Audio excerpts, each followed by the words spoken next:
Boa noite, pessoal. Então, sejam bem-vindos aí a mais uma aula de introdução à radiologia. Foi pedido um trabalho para vocês sobre os benefícios e os malefícios da radiação, né, da radiação ionizante ou da radiação como um todo. E, na verdade, a radiação, ela se assemelha muito ao medicamento.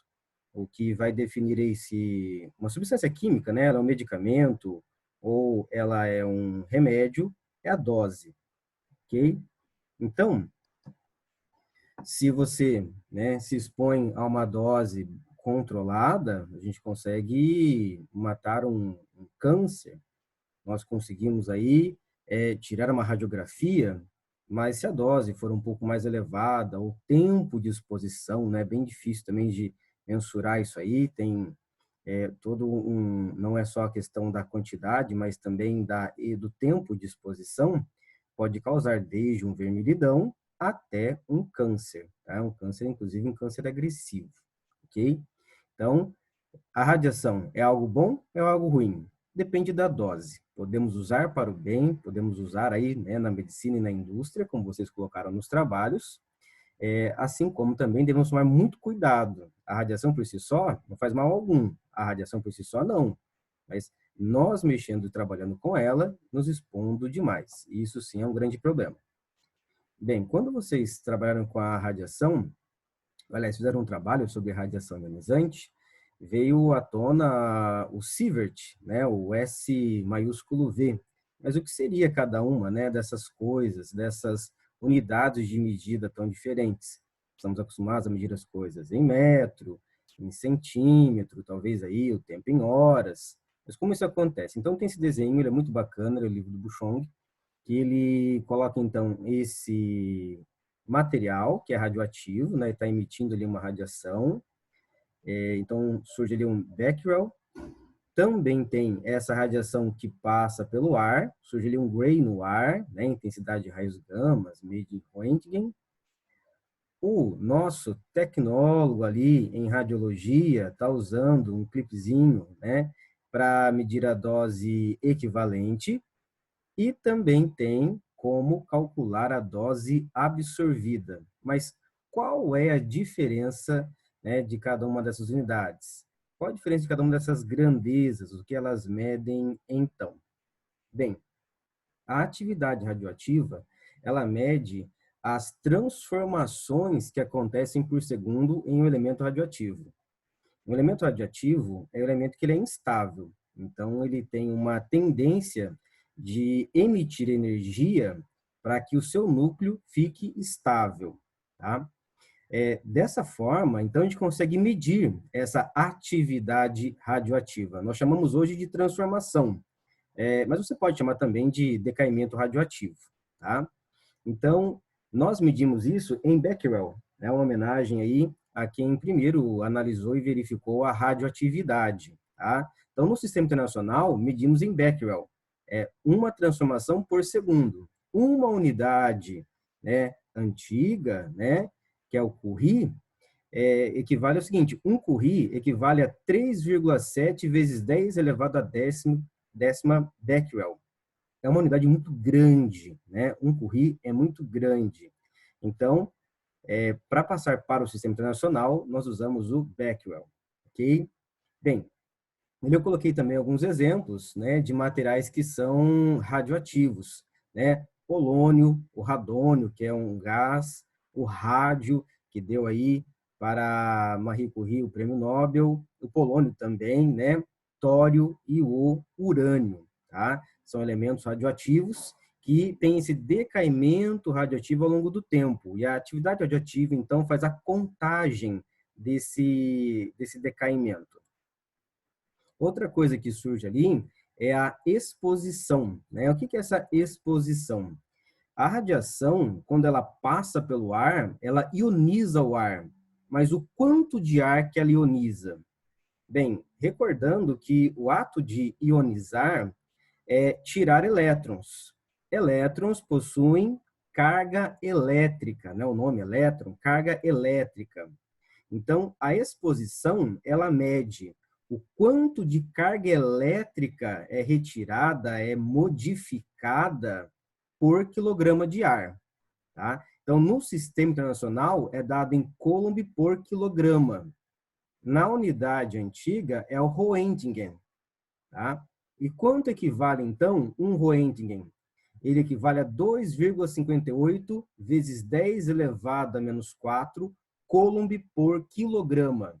Então, exposição é a capacidade, dá uma verificada aqui, ó, essa capacidade de ionizar o ar. Ali é uma unidade que não é muito usada, é o Gray no ar, tá? Então, é essa capacidade de ionizar o ar.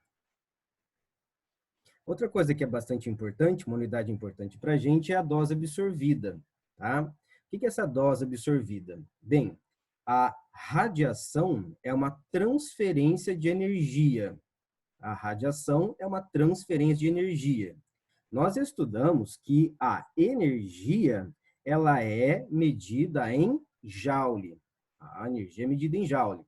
Então, a dose absorvida, ela verifica essa energia por quilograma, tá? Eu pego um pedaço de matéria, uma massa conhecida ali, e verifico, então, quantos joules por grama, tá?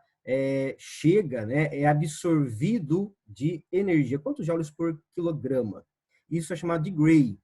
A unidade antiga era o RAD, né? Esse Radiation Absorbed Dose, né? O professor não sabe muito inglês, isso dá um desconto. Então, o RAD. E um Gray é igual a 100 RAD. Essa é a dose absorvida.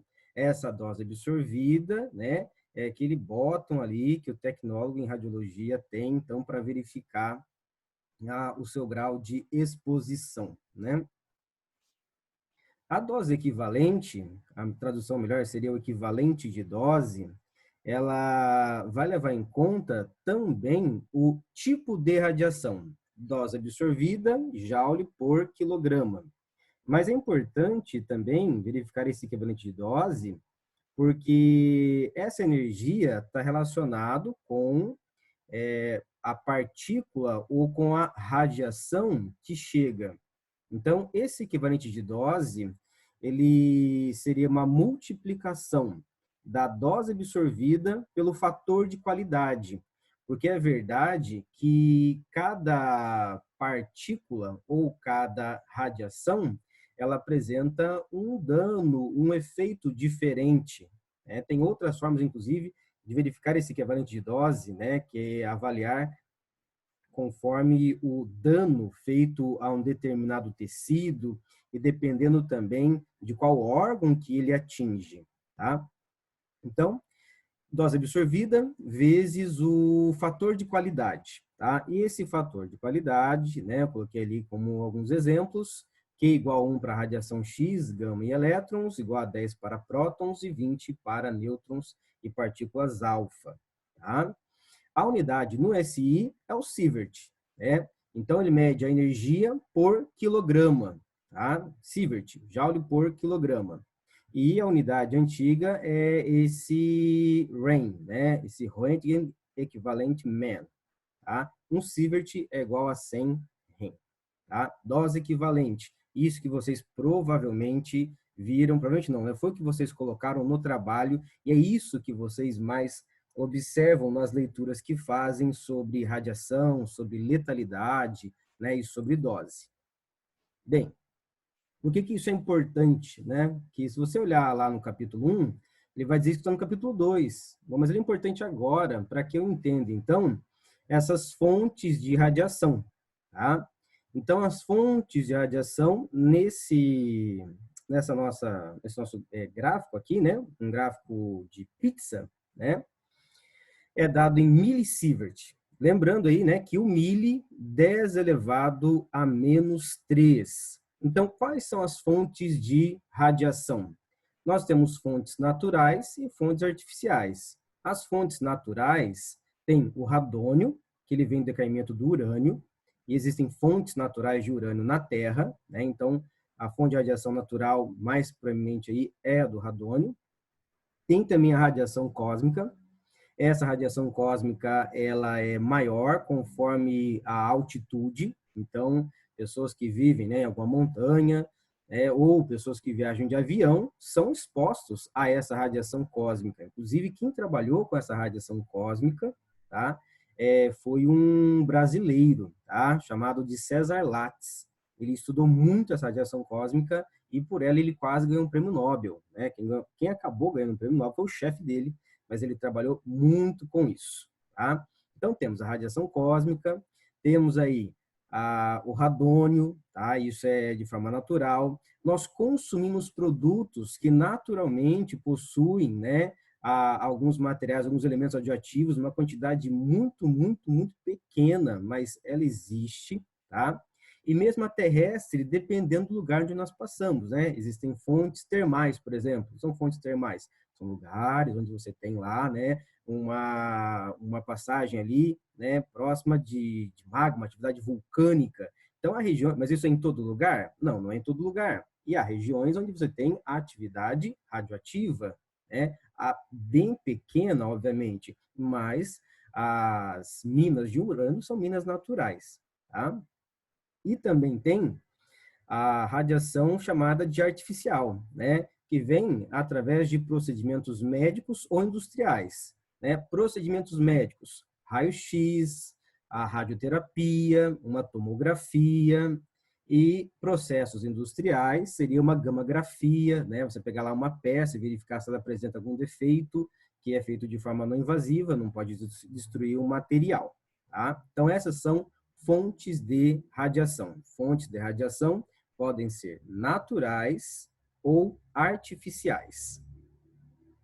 Bem, e esse estudo dessas fontes, das naturais, obviamente, né, levou à descoberta da radioatividade. Só que junto, né, você tem ali o final do século XIX, o pessoal estava ativamente trabalhando com a matéria. E nesse trabalho com a matéria, analisando aí a radioatividade e tudo mais, né, o pessoal também trabalhava na análise da matéria com um tubo chamado tubo de Crookes. O que é o tubo de Crookes? O tubo de Crookes, ele é basicamente isso aqui, tá? Você tem uma descarga elétrica, tá? Que vai bater em um alvo e isso vai produzir partículas. Tá? Isso aqui seria um raio-x um pouco antigo, mas para ilustrar aí o tubo de Crookes. Tá? Então, aqui tem um tubo de Crookes no fundo da imagem. Bem, esse tubo de Crookes aí foi analisado pelo Roentgen, né, que é esse senhor apresentado ali. E ele, então, verifica esse tal de raio-x. Por que ele verifica o tal de raio-x? Porque ele tem um tubo de Crookes lá no seu laboratório, ele envolve esse tubo de Crookes com papel fotográfico, ou seja, não tem como sair uma iluminação dali, mas ele percebe que um material radioativo, fluorescente, na verdade, né, que estava sobre a mesa, ele brilhava. E quanto mais ele aproximava esse material do tubo de Crookes, mais ele brilhava, né? Quanto mais aproxima, mais brilha. Bom, então aquele brilho estava sim relacionado com algo que era produzido ali. Bom, então descobrimos um raio. Que raio? Um raio X, né? O X vem justamente dessa descoberta, né? E também dessa incógnita, né? De que tipo é esse raio. E ali temos duas radiografias tiradas por ele, uma radiografia, né, da mão da sua esposa e também a de um rifle, né, que mostra ali um defeito. Então, ele justamente inaugura duas novas formas aí de interagir com a matéria e, né, que seria então agora o raio-x com aplicação médica e o raio-x com aplicação industrial, né? Ele inaugura esses dois aí em seu laboratório. Bem, o raio-x, gente, ele foi um dos equipamentos mais rapidamente desenvolvidos. Esse veio de forma muito rápida, a contribuição para o seu desenvolvimento aí foi grande, porque a aplicação dele foi muito imediata. Você consegue imaginar aí você quebrar um braço, quebrar alguma coisa, e você não ter a certeza de que quebrou, de que lascou, que luxou ou algo parecido, né? Ou pense a pessoa com uma pneumonia, né, ser confundido com uma gripe comum, talvez, e quando menos se percebe, o pulmão está todo tomado. Então, como será que era o mundo antes disso? Então, conforme eles foram fazendo aplicações da radiografia, o interesse aumentou muito por isso. Então, você tem em 1895 o Röntgen descobrindo os raios-x. Uau, né? Descobriu o raio-x ali. E já no ano seguinte, aplicações médicas. Tá? Então, foi muito rápido. Depois ele ganhou um prêmio Nobel, só que o desenvolvimento do raio-x, né, ele também não é só da aplicação, mas o desenvolvimento no sentido de aperfeiçoar ele. Então, o primeiro raio-x ele utilizava tensões baixas, tá? Tensões aí de 50 mil volts. Depois, em 1907, né, foi introduzido aí um transformador de Snook. Tá? Esse transformador elevava para quase o dobro, e isso era muito importante. Tá? Foi muito importante você elevar a tensão, que quando você eleva a tensão, você melhora a qualidade da radiografia e pode também diminuir o tempo de exposição. Uma outra contribuição muito importante foi o filamento quente do College para os tubos de raio-x. E a junção desses dois, do tubo de Snook e do filamento quente de College, eles caracterizam como a radiologia moderna, né? Como radiologia, de fato, entrando aí para aplicação médica. O filamento quente, ele era melhor porque ele produzia mais raio-x e uma qualidade de raio-x melhor para formar, então, a imagem. E também diminuía o tempo de exposição. Isso foi muito importante, diminuir o tempo de exposição, porque, como a gente vai ver daqui a pouquinho, alguns problemas, infelizmente, aconteceram. Tá? Em 1917, você tem, então, os filmes de nitrato de celulose. Tá? Antes do nitrato de celulose, era utilizado vidro, e o vidro, né, não era muito bom, caro, dispendioso. Tá? Você percebe que de 1913, né, de 1907 a 1917, no meio do caminho ali tem, né, uma guerra, e de fato a radiologia, né, as radiografias, elas são fundamentais na guerra. Por quê, professor? Ora, porque você conseguia saber onde estava alojada uma bala, qual era o tipo aí, né, de fratura. Então, o desenvolvimento e a aplicação da radiologia nesse momento, ela é muito grande. Tá? Não dizendo aí, né, que a guerra tenha feito algum tipo de benefício, mas nós sabemos que coisas são desenvolvidas e que depois acabam tendo um bom uso, né? A gente pode dizer também que a radiografia não foi usada nesse momento para salvar vidas, tá? Em 1920, nós temos então o uso do contraste para verificar alguns órgãos, como o intestino, por exemplo, numa técnica chamada de fluoroscopia. Perceba aqui que em 1920 também é fundada aí a Associação Americana de Tecnologia em Radiologia, tá? Isso vai ser bastante importante, apesar de tardia, tá? Tardia, digamos assim, porque poderia ter sido feito antes. Como você tem um equipamento que é muito bom, um equipamento que tem várias aplicações, porém, ele começa a fazer mal para alguns pacientes, ele começa a fazer mal também para alguns trabalhadores. Aí você tem essa sociedade surgindo justamente para regulamentar, para direcionar esforços de maneira aí a garantir, né, a saúde dos pacientes e, obviamente, a saúde daqueles que utilizam, que trabalham com o raio-x. Tá? Um equipamento, por exemplo, fundamental nisso foi a grade de Potter-Buck, tá? Mas desenvolvida, né, em 1913, mas aplicada de fato mesmo em 1921. Acredite, a grade de Potter-Buck, né, que é algo super simples, salvou muitas vidas ou poupou muitas pessoas de algumas doenças, né, provocadas aí pela exposição elevada de radiação. Tá?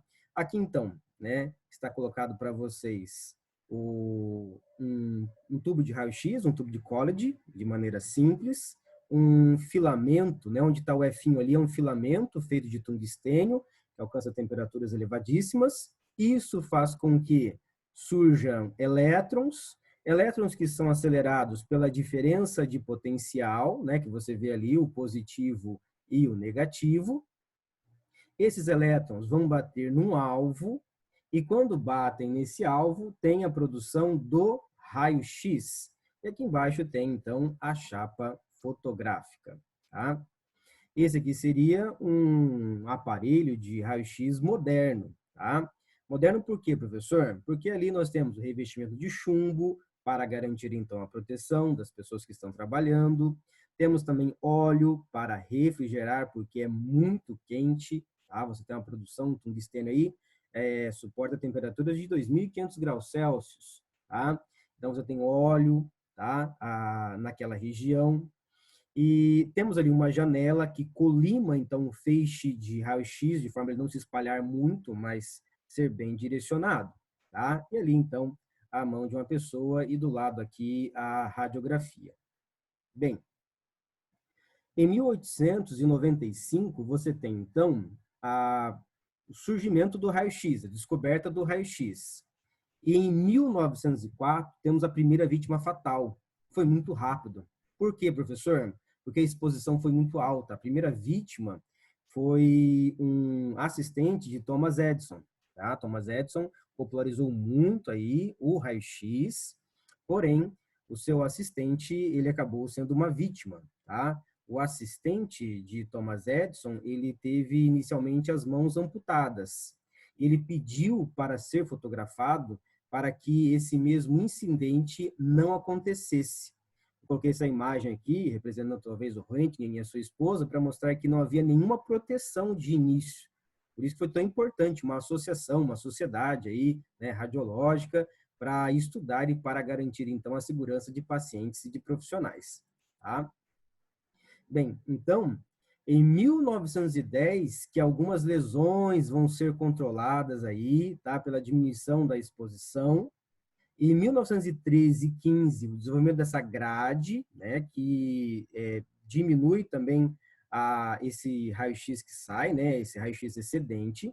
Esse controlar menor exposição também vem da qualidade do filme. Quando você usa o filme de nitrato de celulose, ele exige um menor tempo de exposição e isso é bastante importante. Tá? Mas perceba que a grade de Potter-Buck, né, que foi dado o nome para os dois, que eles descobriram de forma independente, ela é colocada mesmo, de fato, a partir de 1921. Tá? Então, é bastante importante essa questão da proteção. Volto lá no primeiro slide. A radiação ionizante, ela provoca danos ou ela provoca benefícios? Ela provoca benefícios se a dose for respeitada, mas também pode provocar danos. Professor, por que tanta demora, né, de repente aí, para verificar essas coisas? Porque há alguns danos que são muito rápidos. Tá? Quando a pessoa é exposta a níveis muito altos de radiação, ela sofre queimaduras, é uma coisa muito rápida. Porém, quando ela é exposta a um nível maior do que o devido, mas ao longo de muito tempo, um efeito estocástico, de estoque mesmo aí, tá? Também causa danos graves. Então, nós podemos dizer que a radiografia ela é uma ciência nova, tá? Ela apesar aí, né, de ter uma certa idade, mas nós ainda estamos estudando, verificando melhores formas, melhores equipamentos de conseguir expor as pessoas ao mínimo, porém obter bons resultados, boas imagens. Tá? Inclusive, foi colocado nos trabalhos o princípio ALARA, ele é bastante importante. Tá? Mas o princípio ALARA a gente vai ver na próxima aula e vocês dêem uma pesquisada nisso, que é bastante interessante para a gente. Tá bom, pessoal? Então, até mais.